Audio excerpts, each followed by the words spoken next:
Hello students, welcome back to the channel. आज हम नया टॉपिक कर रहे हैं emasculation in the plant. Plant production का ये टॉपिक है, वो छोटा सा टॉपिक होता है इमैस्कुलेशन, और बहुत बार क्वेश्चंस आते हैं इससे। छोटी सी टर्मिनोलॉजी है, इनको याद करना, इनको समझना बहुत ज़रूरी होता है। उसके बाद आप अच्छे से प्लांट प्रोडक्शन को कंप्लीट कर पाएंगे। तो हम स्टार्ट करते हैं emasculation in the plant. First one is the what is emasculation, कि इमैस्कुलेशन होता क्या है, डेफिनेशन क्या है। Emasculation is a term commonly used in the botany or the biology, which refers to as the practice of intervening with a bisexual plant's pollination process. Emasculation एक term होती है जो बॉटनी और बायोलॉजी में use की जाती है। Biology में जो बॉटनी का पार्ट होता है, जो प्लांट्स को डील करता है, स्टडी करता है, उसके अंदर इस चीज़ को यूज किया जाता है। ये एक प्रैक्टिस होती है जिसके अंदर क्या होता है कि जो बाइसेक्सुअल प्लांट्स होते हैं, जिनके अंदर बाइसेक्सुअल फ्लावर्स होते हैं, उनमें पॉलिनेशन का प्रोसेस होता है, उसको कंप्लीट करवाने के ड्यूरेशंस में इमैस्कुलेशन किया जाता है। एक्चुअल में इमैस्कुलेशन क्या है? It is when the anther part और the stamen, that is also known as the male reproductive part in the plant और in the flower of the plants male organ is removed to prevent self pollination. कोई भी एक bisexual flower है, उसके अंदर male reproductive system या फिर mail reproductive part और द फीमेल रिप्रोडक्टिव पार्ट दोनों प्रेजेंट हैं। उसके अंदर से अगर आप मेल रिप्रोडक्टिव पार्ट जो है, जिसको हम स्टेमन भी बोलते हैं, या फिर एंथर और फिलामेंट जो इसके दो पार्ट होते हैं, इसको रिमूव कर देना कि इसकी वजह से यहाँ पर सेल्फ पॉलिनेशन नहीं होगा, उसको बचाने की, सेल्फ पॉलिनेशन को बचाने के लिए और क्रॉस पॉलिनेशन को डन करवाने के लिए मेल रिप्रोडक्टिव पार्ट्स को रिमूव कर देना, that is known as the emasculation. With this, the female organ called the stigma must be left undamaged and will be subjected to cross pollinations with anther specimen with the desired characteristics. जब आप ये सब कुछ कर रहे हैं, emasculation किया जाता है, मेल रिप्रोडक्टिव सिस्टम का मेल रिप्रोडक्टिव पार्ट को उस बाइसेक्सुअल फ्लावर से रिमूव किया जाता है, उस ड्यूरेशन में फीमेल ऑर्गन जो होता है, that is known as the stigma, style और ओवरी, वो अनडैमेज होना चाहिए, मस्ट बी लेफ्ट अनडैमेज। उसको कोई भी हार्मफुल नहीं होना चाहिए, वो डैमेज नहीं होना चाहिए, क्योंकि उसके बाद आपको क्रॉस पॉलिनेशन करवाना है, और क्रॉस पॉलिनेशन में आप पोलन ग्रेन्स स्टिग्मा के ऊपर स्टिक करवाते हैं, फीमेल रिप्रोडक्टिव सिस्टम के ऊपर स्टिक करवाते हैं। तो उस ड्यूरेशन में ये सब कुछ नहीं होना चाहिए। उसके बाद ही आप उस प्लांट के अंदर से डिजायर्ड कैरेक्टरिस्टिक्स को गेन कर सकते हो।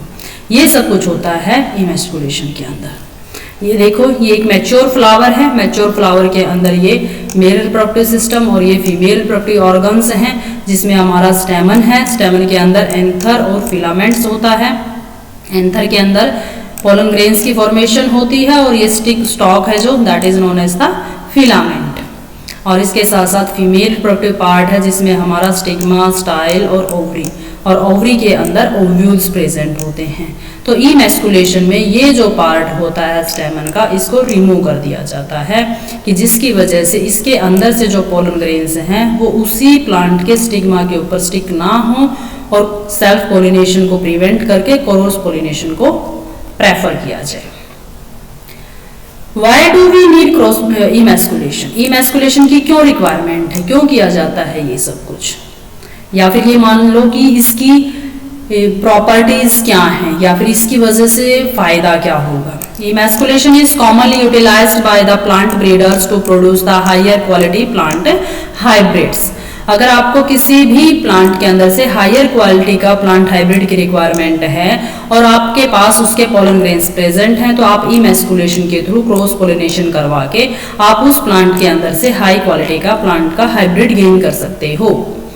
It is by cross pollinating two individuals specimens with two distinct desirable characteristics. आपको दो प्लांट्स की रिक्वायरमेंट है, इसके पास से आपके दो डिजायरेबल कैरेक्टरिस्टिक्स हैं, इसके पास आपकी कोई और कैरेक्टरिस्टिक्स है, इस प्लांट के अंदर कोई और कैरेक्टरिस्टिक्स है। तो ये बाइसेक्सुअल है, तो आपने यहाँ से मेल पार्ट को रिमूव कर दिया, और जिसके पास अलग से कैरेक्टरिस्टिक्स हैं, जिसको आप चाहते हो कि इस प्लांट के अंदर वो मिलकर आ जाएं, तो उसके पोलन ग्रेन्स को यहाँ पर क्रॉस पोलिनेट करवा दिया जाए, स्टिग्मा के ऊपर स्टिक करवा के पोलिनेशन कंप्लीट किया जाए, और उसके बाद आप इस प्लांट से डिजायरेबल कैरेक्टरिस्टिक्स का हाइब्रिड प्लांट है वो गेन कर सकते हैं। Due to the cross pollinations involving the pollen grains and the egg cells that are both assumed to carry needed quality of the two individual samples, a superior variety is expected to be produced. दो अलग अलग plant से हमने जो pollen grains या फिर egg cell ली है, इसका एग सेल है, इसका पोलन ग्रेन्स है, दोनों मिलने के बाद आपको एक सुपीरियर क्वालिटी का एक हाइब्रिड है जो वो प्रोड्यूस करके देते हैं, जिसके अंदर आपके बहुत अच्छे से हायर क्वालिटीज के जो स्ट्रक्चर्स हैं, कैरेक्टरिस्टिक्स हैं, वो हमें वहां पर देखने को मिलती हैं। तो उसको गेन करने के लिए आपको क्रॉस पोलिनेशन करवाना पड़ता है। This hypothetically would possesses the alformations to distinct characteristics, अलग अलग कैरेक्टरिस्टिक्स होती हैं इसके अंदर इमैस्कुलेशन के अंदर हमारी। तो हम बात करते हैं कि वो कैसे करते हैं, इमैस्कुलेशन को कैसे प्रेफर किया जाता है, इन प्रैक्टिस को कैसे कंप्लीट किया जाता है। First one is the hand emasculations. आप हाथ से उसको रिमूव कर सकते हो। Hand emasculation is commonly used in the plant with large flowers that have anthers visible to the naked eyes. आप हैंड मैस्कुलेशंस उन प्लांट्स के अंदर या फिर उन फ्लावर्स के अंदर कर सकते हो जो फ्लावर्स बहुत बड़े होते हैं और आप उसके अंदर से एंथर को नेकेड आई से देख पा रहे हैं। It is arguably the most popular method used in the botany. Botany में सबसे ज्यादा अच्छे से यूज किया जाता है ये हैंड मैस्कुलेशन का प्रोसेस जो होता है, मेथड जो होता है। Usually done using the aid of forceps and the tweezers, the anther are picked off carefully from the flower by exposing it and cutting the filament off. आप फोरसेप और scissors का use करके आप अच्छे से उस मेल पार्ट को या फिर एंथर वाले पार्ट को फ्लावर से रिमूव कर सकते हो। Remember that emasculations must be done before the anther explode or before it release its pollen grains. आप जब इसको रिमूव कर रहे हैं, इमैस्कुलेशन का जो प्रोसेस उसको जब आप कंप्लीट कर रहे हैं, तो आप ध्यान रखिए इसकी उसके अंदर से जो एंथर का पार्ट है वो अभी तक एक्सप्लोड नहीं हुआ हो, वो एंथर का डेहिसेंस ना हुआ हो जिससे पोलन ग्रेन्स रिलीज ना हुए हो, कि उससे पहले ही आपको एंथर को वहां से रिलीज करना पड़ता है। It is also strongly suggested to be performed between 4 to 6 p.m. a day before the anther burst. Day time में या इवनिंग टाइम में होता है ज़्यादातर केसेस के अंदर कि जो एंथर है वो ब्रस्ट होते हैं या डेहिसेंस होते हैं, तो आप ये सजेस्ट किया जाता है कि मेनली आप 4 to 6 के ड्यूरेशंस में ही आप उसको कंप्लीट कर लें, ताकि जो पोलन ग्रेन्स हैं वो क्रॉस पोलिनेशन के लिए एबल हों, उसमें सेल्फ पोलिनेशन ना हो, एंथर ब्रस्ट ना हुए हों। For plants that produce grain like rice, it each cut open at the tip of the expose the anther। उसमें क्या करते हैं कि जो राइस के प्लांट के अंदर एंथर जो होते हैं एक्सपोजेज होते हैं, उनके अपर पार्ट्स को ही कट कर दिया जाता है। The rule of thumb is around 1/3 of the grain length that has to be cut। वैसे ये होता है कि जो एंथर में हमारा फिलामेंट्स होता है, यहाँ पर एंथर होता है और इसके साथ में फिलामेंट होता है, तो फिलामेंट क्या है, इसका 2/3 पार्ट है जो फिलामेंट भी उसके साथ में कट कर दिया जाए। तो it is also called as the clipping method. तो इसको हम क्लिपिंग मेथड बोलते हैं। राइस के अंदर जो इसका एक्सपोज्ड पार्ट है उसको कट कर दिया जाता है, 2/3 पार्ट है, 1/3 पार्ट है जो इसकी लेंथ के अकॉर्डिंग उसको कट कर दिया जाता है, तो इसको बोला जाता है क्लिपिंग मेथड। ये सब कुछ था हमारा हैंड इमैस्कुलेशन के अंदर। सेकेंड ट्रीटमेंट या फिर सेकेंड प्रोसेस होता है hot water treatment. Hot water treatment के अंदर क्या होता है कि इस मेथड में आप हॉट वाटर को यूज करते हैं। This method refers to the process whereas the plant's inflorescence is drenched with hot water। inflorescence क्या होता है, पहले ये बच्चा है कि ग्रुप्स ऑफ फ्लावर्स होता है। ग्रुप्स ऑफ फ्लावर्स की बहुत छोटे छोटे फ्लावर्स हैं, उनका ग्रुपिज्म इकट्ठा होता है, उसको हम बोलते हैं इन्फ्लोरेसेंस। तो आप क्या करते हैं कि उसके अंदर प्लांट के जो बहुत स्मॉल फ्लावर्स होते हैं उनमें से आप अच्छे से ये नहीं देख पा रहे कि मेल पार्ट क्या है फीमेल पार्ट क्या है, उसको आप रिमूव नहीं कर सकते हैं, तो उस इन्फ्लोरेसेंस को हॉट वाटर के अंदर ड्रेंच कर दिया जाता है, डुबो दिया जाता है कुछ टाइम के लिए। इट इज परमानेंटली डैमेजिंग और destroying the pollen grain in flower that is emasculated. अब इस ड्यूरेशन में जब उसको हॉट वाटर के अंदर ड्रेंच किया जाता है इन्फ्लोरेसेंस को, तो उसके अंदर से जो पोलन ग्रेन्स होते हैं या फिर जो मेल पार्ट है वो हमारा सारा का सारा डैमेज हो जाता है, डिस्ट्रॉय हो जाता है, इसको हम इमैस्कुलेटेड बोलते हैं। क्यों हो जाता है? क्योंकि उसके साथ में तो वैसे अगर आप अब ये बात आती है कि एक फ्लावर के अंदर तो मेल और फीमेल दोनों ही पार्ट है, तभी हम उसको इमैस्कुलेशन कर रहे हैं, अदरवाइज तो कोई रिक्वायरमेंट ही नहीं थी उसको इमैस्कुलेशन करने की। तो फीमेल रिप्रोडक्टिव सिस्टम क्यों नहीं होता है? तो इसका रीजन ये है कि it is due to the male reproductive cells significantly sensitive compare to its female counterparts. तो उस बाइसेक्शुअल फ्लावर के अंदर जो मेल रिप्रोडक्टिव सेल्स होती हैं वो बहुत ज़्यादा सेंसिटिव होती हैं हॉट वाटर के लिए, और वो थोड़े से टाइम ड्यूरेशन के अंदर ही डेड हो जाती हैं as comparison to the female system. कि फीमेल्स के अंदर वो इतना जल्दी डैमेज्ड नहीं होती हैं, तो इसलिए वो बच जाते हैं, और जो प्लांट के अंदर उस फ्लावर के अंदर पोलन ग्रेन्स होते हैं वो डिस्ट्रॉय हो जाते हैं, और इस तरीके से इमैस्कुलेशन है वो कंप्लीट हो जाता है। Every crop also require different temperature and durations values for the process to be successful. हर एक प्लांट स्पीसीज के लिए हर एक टेम्परेचर ड्यूरेशंस, टेम्परेचर कितना होना चाहिए और कितने टाइम के लिए होना चाहिए वो स्पीसीज टू स्पीसीज वेरी करता है। फॉर एग्जाम्पल राइस के लिए रिक्वायरमेंट बताई है 10 मिनट्स में देना होता है उस फ्लावर को, और 40 to 45 का उस वाटर का टेम्परेचर रिक्वायर्ड होता है, तभी वो इमैस्कुलेशन को कंप्लीट कर पाता है। तो ये स्पेसिफिक होता है, स्पीसीज टू स्पीसीज वेरी करता है। तो हॉट वाटर ट्रीटमेंट के अंदर आपको इस तरीके से इस टाइम ड्यूरेशन के अंदर राइस के प्लांट के लिए 40 to 45 डिग्री सेल्सियस 10 मिनट्स में आप उसको इमैस्कुलेटेड कर सकते हो। Third one is the vacuum emasculation. Vacuum के अंदर क्या होता है? You take a small tube made up of the glass और rubber connected to a vacuum and it is utilized to suck away the anther from the flowers. Vacuum pressure का जो function होता है इसी तरीके से यहाँ पर भी क्या है वो वैक्यूम प्रेशर की तरह ही काम करता है, लेकिन इसमें स्पेसिफिक क्या करते हैं हम एंथर के पास लाकर उसको सकिंग एक्शंस के थ्रू रिमूव करवा देते हैं फ्रॉम द फ्लावर, जिसकी वजह से इमैस्कुलेशन है वो कंप्लीट होता है। It is also effective in the species with the small flower. जैसे हॉट वाटर ट्रीटमेंट इन्फ्लोरेसेंस में था, उसमें भी स्मॉल फ्लावर्स ही होते हैं, इसलिए इन्फ्लोरेसेंस यूज किया जाता है उनका। और वैक्यूम के अंदर में क्या होता है, जो प्लांट के अंदर फ्लावर्स स्मॉल होते हैं, स्मॉल स्पीसीज के जो प्लांट होते हैं, स्मॉल फ्लावर्स होते हैं, उनके अंदर वैक्यूम इमैस्कुलेशन को यूज किया जाता है। Remember that suction power must be monitored strictly to remove the anther effectively without damaging the other parts. Suction जब करवाया जाता है एंथर का उस प्लांट के अंदर से, उस फ्लावर के अंदर से, तो सिर्फ और सिर्फ वहां से एंथर का ही होना चाहिए, और फ्लावर्स के जो पार्ट्स होते हैं वो डैमेज नहीं होने चाहिए। अगर हम राइस की बात करते हैं तो empty grains are also clipped to expose the anther before sucking. Sucking करवाने से पहले जो भी खाली स्पेस के ग्रेन्स पार्ट होते हैं उनको क्लिप कर दिया जाता है, उनको एक्सपोज होने से पहले ही अलग कर दिया जाता है। This technique will give a quick process of emasculations because it can remove pollen between 3000 to 6000 florets in an hour. ये टेक्निक बहुत जल्दी कर देती है इमैस्कुलेशन के प्रोसेस को, फास्ट होती है, क्विक प्रोसेस है।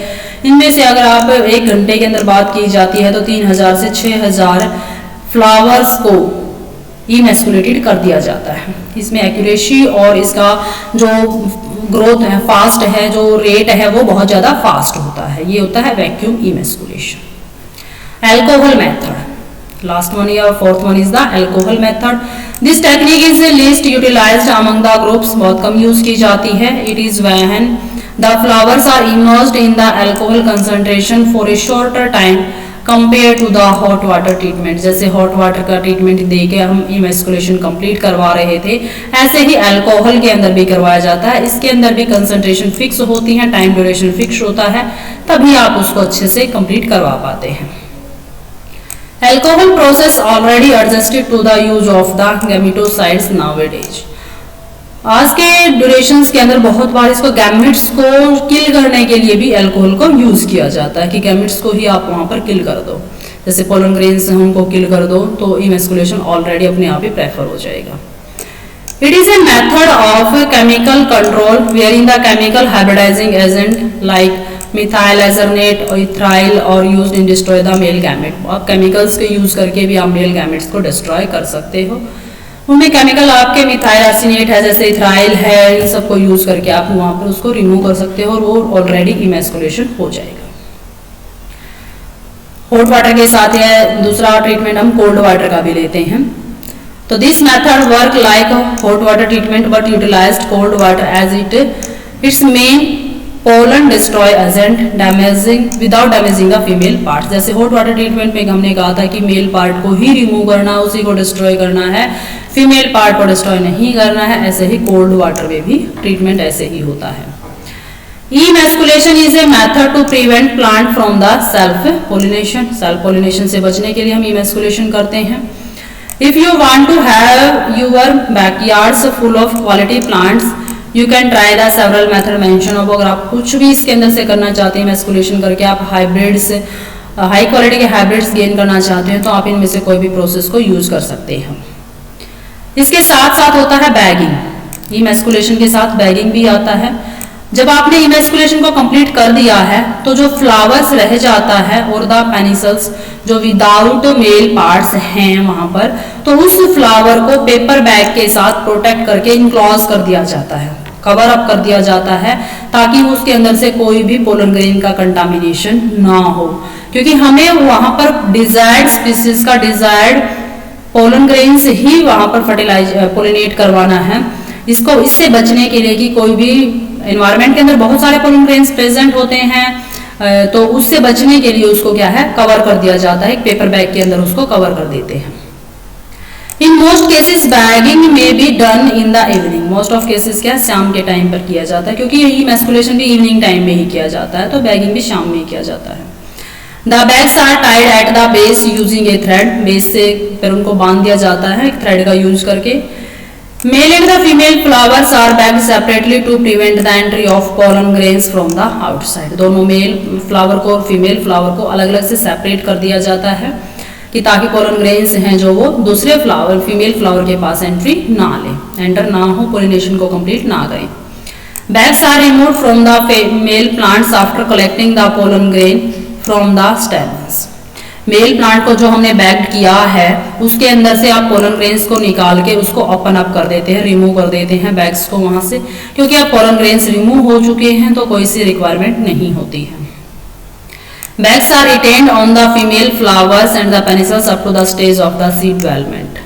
लेकिन फीमेल फ्लावर्स के अंदर बैग्स को तब तक रखा जाता है तब तक उस फ्लावर से सीड की डेवलपमेंट कंप्लीट नहीं हो जाती है।